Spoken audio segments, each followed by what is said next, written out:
আমাৰ সন্মানীয় press media বন্ধুসকল আৰু আমাৰ ষ্টেটৰ ৰাজ্যৰ মুখ্যমন্ত্ৰী মহোদয় তথা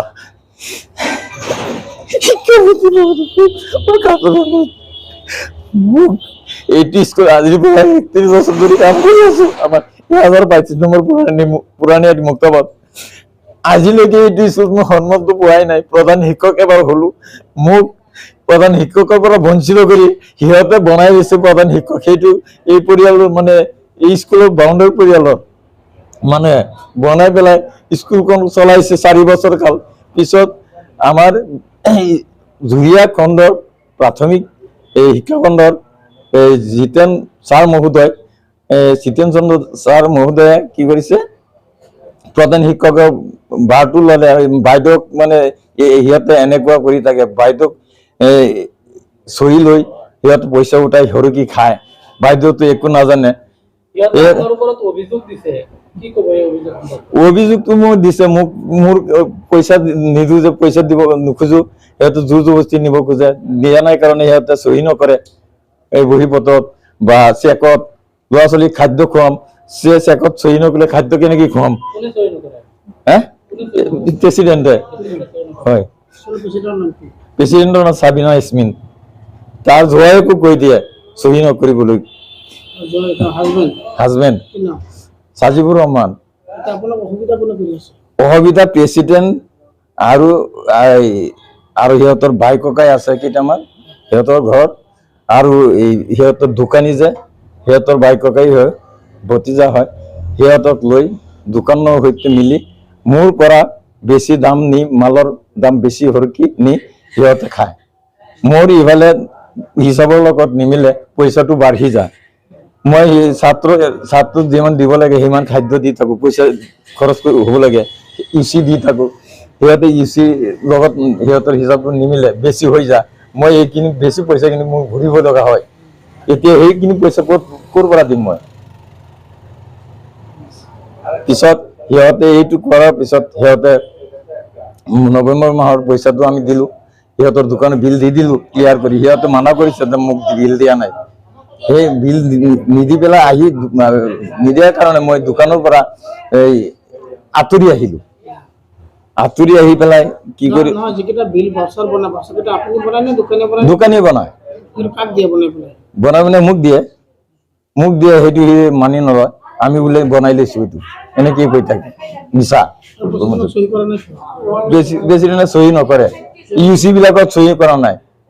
মাহেকত আমি ইউচি দিব লাগে। ইফালে আমাৰ আন্তঃগাঁথনি ধন যিটো কানাড়া বেংকত আহে, সেই ধনৰ পইচাখিনি উঠাবলৈ গ'লে OTP লাগে প্ৰেচিডেণ্টে OTP নিদিয়ে। মই পইচা উঠাব নোৱাৰো। মোক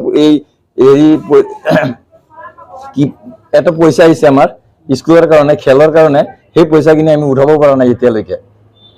পিছত মই দোকানৰ পৰা কিবা কিবি ল'ৰা ছোৱালীক সান্তনা দিবৰ কাৰণে দোকানৰ পৰা নিজে বাকী কৰি বস্তু কিনি আনি ল'ৰা ছোৱালীক প্ৰাইজ দিব লগা হ'ল। সেই পইচা লাগে।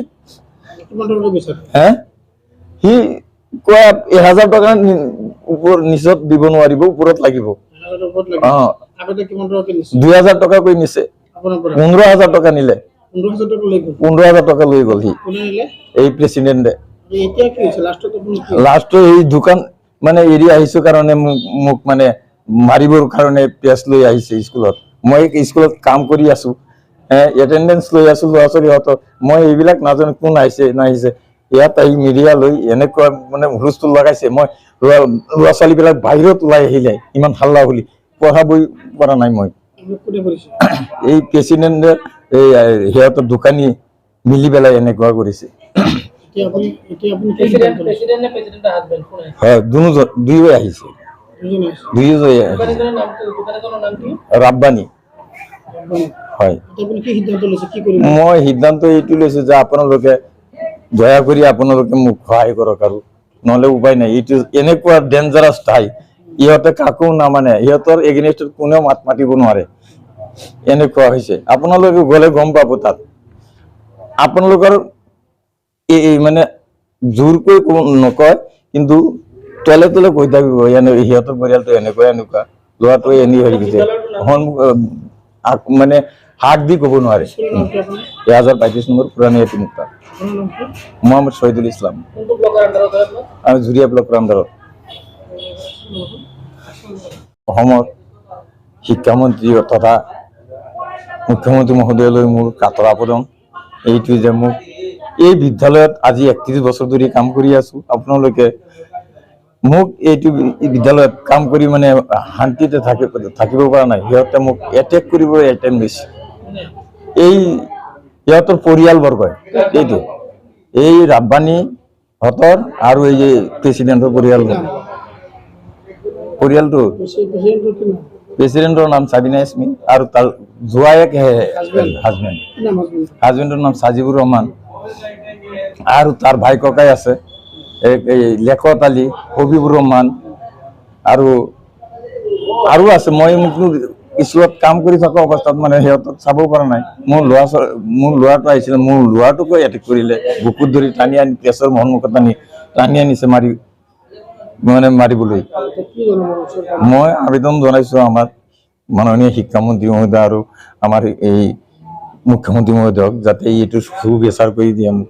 আমি এইটো স্কুলত থকালৈকে যাতে আমি সুখ শান্তিৰে এই 7টা বছৰ কাল আমি চাকৰিৰ পৰা আমি ভালদৰে কৰি যাব পাৰোঁ। মোক অলপ সহায় সহযোগ কৰে যেন।